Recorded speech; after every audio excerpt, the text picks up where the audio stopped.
Hello student, आप सभी का हमारे YouTube channel Pioneer Vinod education में वेलकम है। आज मैं आप लोगों के सामने 10वीं कक्षा का ओजाइप पर वीडियो लाया हूं। इससे पहले भी मैं एक ओजाइप पर वीडियो लाया हूं। वो बृहत्तर सूचक था और ये क्षुद्रतर सूचक है। ओजाइप दो प्रकार से बनता है, एक बृहत्तर सूचक दे सकता है और एक क्षुद्रतर सूचक भी दे सकता है।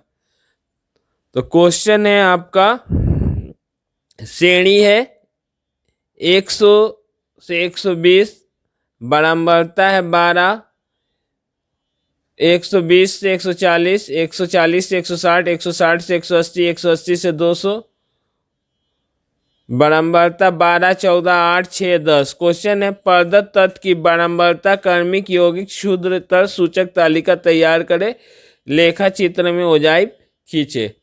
तो सबसे पहले हम क्या करेंगे, इसको सीधा कर लेंगे श्रेणी को। 100 से 120, 120 से 140, 140 से 160, 160 से 180 बारंबारता को भी लिख देंगे। अब जब हम देखेंगे कि एग्जाम में क्षुद्रतर सूचक दिया हुआ है, तब क्या करेंगे, पहला जो मान है 12 उसको लिख देंगे और उसमें क्या है, दूसरा मान 14 को जोड़ देंगे। 12, 14, 26, फिर 26 में 8 जोड़ेंगे 34, फिर 34 में 6 जोड़ेंगे आपको 40, फिर 40 में 10 जोड़ेंगे आपको 50। क्षुद्रतर सूचक देगा तो क्या करेंगे, पहला वाला को उसी तरह लिख देंगे। आप लोग ख्याल रखिएगा कि क्षुद्रतर सूचक देगा तो पहला को क्या करेंगे, उसी तरह लिख देंगे। फिर 12 में 14 जोड़ेंगे 26, 26 में 8 जोड़ेंगे 34, 34 में 6 जोड़ेंगे 40 और 40 में 10 जोड़ेंगे 50। अगर आपको बृहत्तर सूचक दे एग्जाम में तो क्या करेंगे, नीचे से जोड़ना स्टार्ट करेंगे। नीचे क्या है 10, तो 10 को उसी तरह लिख देंगे। 10 में फिर क्या करेंगे, 6 जोड़ेंगे 16, 16 में 8 जोड़ेंगे 24। इस तरह करके हम नीचे से ऊपर जाएंगे। 24 में 14 जोड़ेंगे 38, 38 में 12 जोड़ेंगे 50। मगर यहाँ पर आपको क्या पूछा है, क्षुद्रतर सूचक पूछा है, तो क्या करेंगे, 12 को उसी तरह लिख देंगे। पहला जो बारंबारता दिया रहेगा उसको उसी तरह लिख देंगे। 12 में 14 जोड़े 26, 26 में 8 जोड़े 34, 34 में 6 जोड़े 40 और 40 में 10 जोड़े आपको 50। अब x और y का मान लिखेंगे।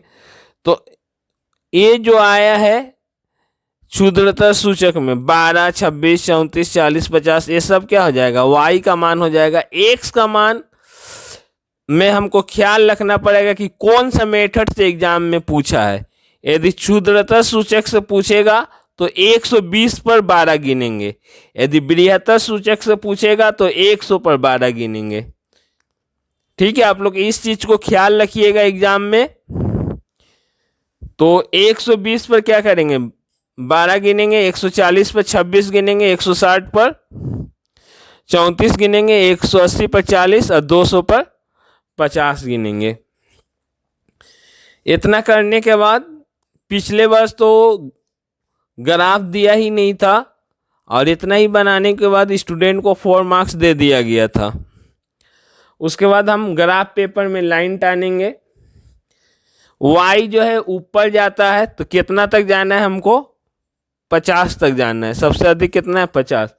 तो 5 का होता है 1, 2, 3, 4, 5, 5, 10, 15, 20, 25, 30, 35, 40, 45, 50।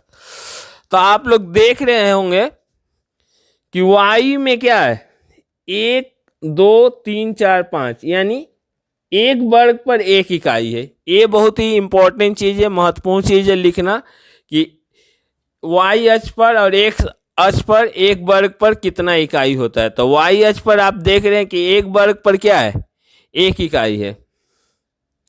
x अक्ष पर देखिए यहाँ से एक क्या है, 5 का होता है। ये यहाँ पर 105 और 110 होना चाहिए, लेकिन मैं लिखा हूँ 120।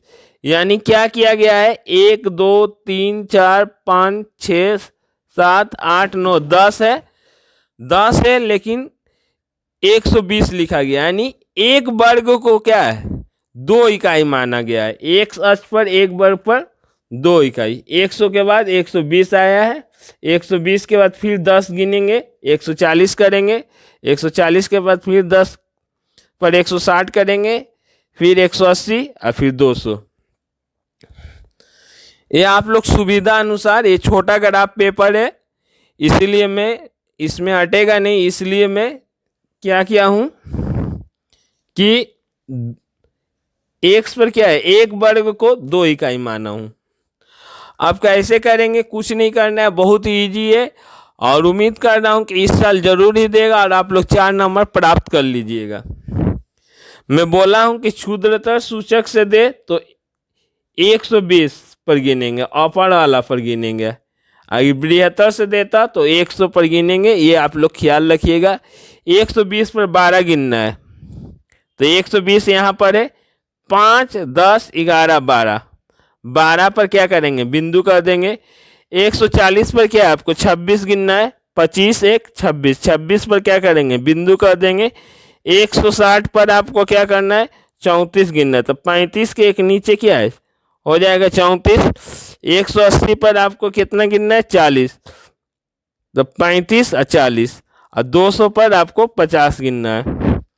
50 पर बिंदु कर देंगे और सभी बिंदुओं को मिला देंगे तो मेरा ये हो जाए, कंप्लीट हो जाएगा। यदि आप लोगों को वीडियो अच्छा लगे तो वीडियो को लाइक करें, आपके लाइक से हमें प्रोत्साहन मिलता है। और चैनल पर नए हैं तो आपकी इच्छा है तो सब्सक्राइब भी करें। आपको इस बार एग्जाम में माध्य, मध्यक, बहुलक और ओजाइब, ये 4 में से 3 दिया रहेगा और 2 बनाना रहेगा। तो अधिक चांस है कि माध्य नहीं रहेगा और मध्यक और बहुलक तो आपको रहेगा, 100% ही रहेगा, और ओजाइब और माध्य में से एक रहेगा। जो स्टूडेंट ओजाइब का बृहत्तर सूचक का वीडियो नहीं देखे हैं, मेरे YouTube चैनल के प्लेलिस्ट में जाकर देख सकते हैं।